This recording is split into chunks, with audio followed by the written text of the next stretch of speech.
Hello everybody, my name is Ivy. I'm going to be breaking down a theory today that is known as Conformity Gate. So, Conformity Gate is a theory that's recently emerged among Stranger Things fans who believe that the ending of Stranger Things isn't a true ending. So, what people are saying is that what we see in the finale isn't actually the ending, but more a conforming world where everything feels just a little bit too perfect and everything is just a bit off. So, what we're seeing is fans are not very happy with the ending that we have right now, which is kind of leading to some debate on whether this theory might be real. So, Conformity Gate is basically a theory created by fans that kind of is blowing up online right now that is suggesting that what we see is fake. It's saying that it's all created by Vecna and everything past a certain point in the series, that epilogue that we see in the final episode, is actually something that was just coined up by Vecna and he's still alive. So, people are saying this because there's so many details and so many things that just feel off that are being used to prove this. The Duffer Brothers have come out and said that there is a secret episode, but one that's not in the public eye, and that they don't plan on releasing a public episode. So, as of right now, some of the evidence that we have to support the Conformity Gate theory that's been coming out, there's a whole lot, so I'm kind of going to just go down the list, give a brief explanation, and kind of briefly explain what it means, what it is, where it's noticed, and how we can interpret it. So, first of all, in the epilogue, we do see Steve Harrington portrayed as a Little League coach.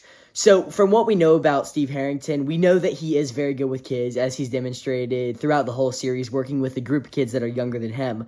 But from our perspective, we also see that he is primarily interested in basketball. So, as someone that's interested in basketball, why would he become a Little League coach, which is dealing with baseball?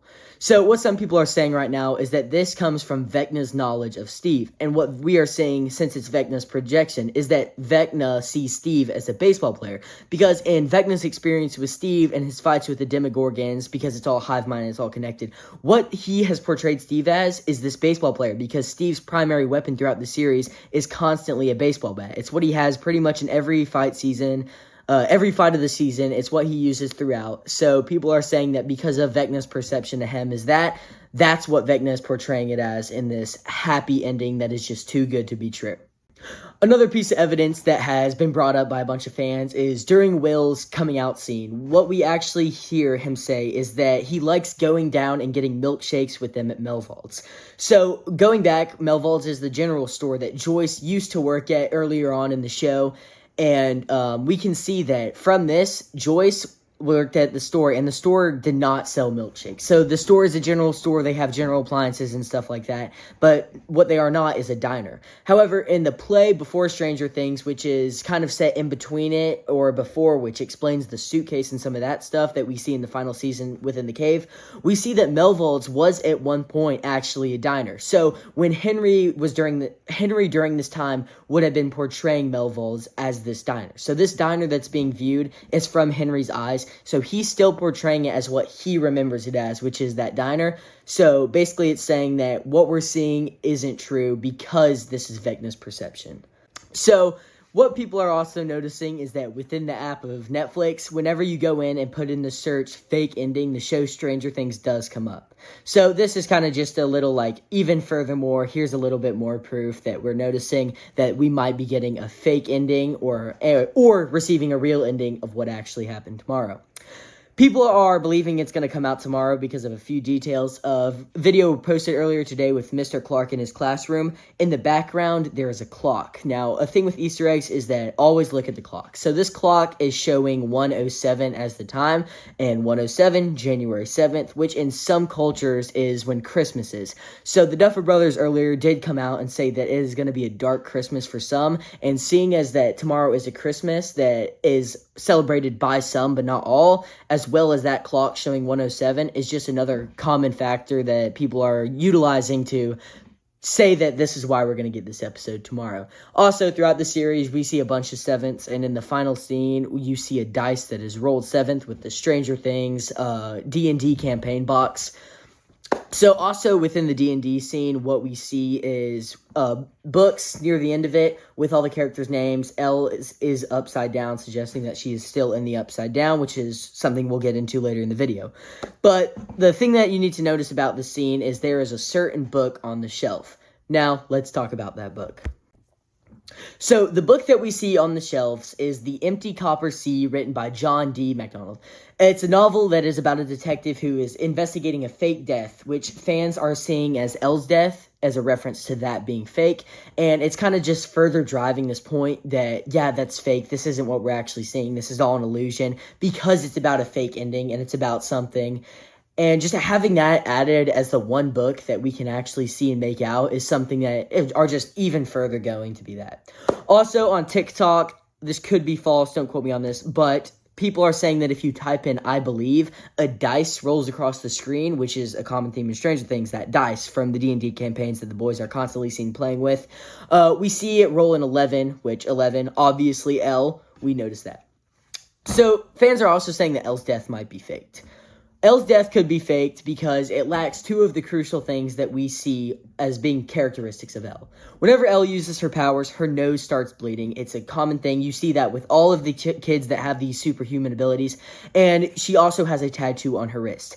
These two physical details, when she is standing in the gate about to be swept away, they're not there. So her nose doesn't start bleeding even after she uses her power to communicate with Mike. And she also does not have that tattoo on her wrist.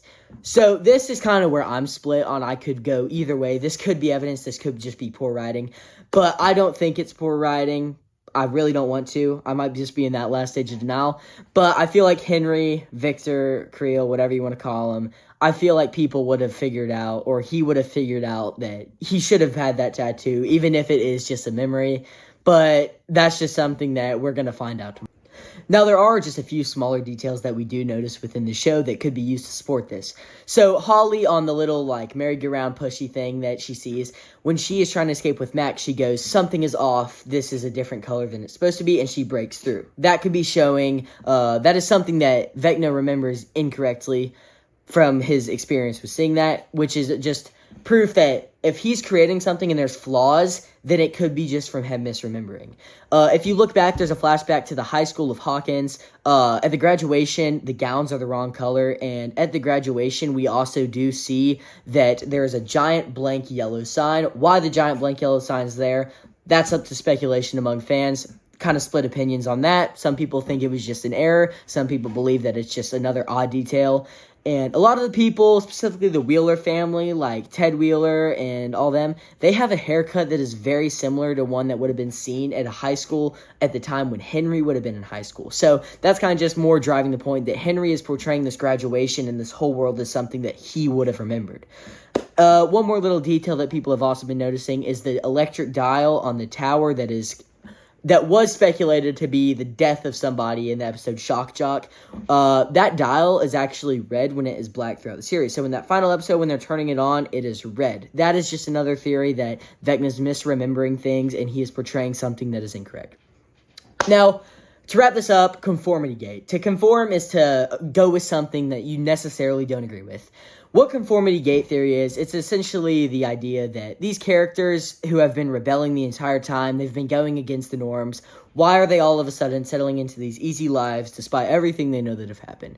Sure, one could argue the point that, well, these kids have been through a lot, let them live the normal lives. But that doesn't explain how Max, who spent 2 years in a coma, was still able to graduate high school, and it also doesn't explain some of the other weird details that we notice.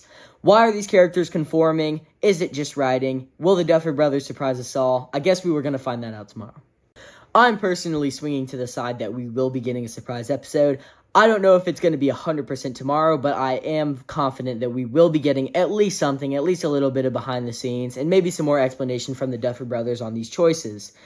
And, yeah, that's about all I got to say about Conformity Gate, so please stay tuned. I'll try and release more videos such as this when other emerging theories such as this come out for different shows. Once again, I am Ivy, and thank you for coming to this, and thank you for just watching through this video. Hit that like and subscribe, helps me a lot, and it also allows me to provide more quality videos to y'all, explaining these theories in ways that you understand and providing evidence all in once. Thanks so much. Stay strange.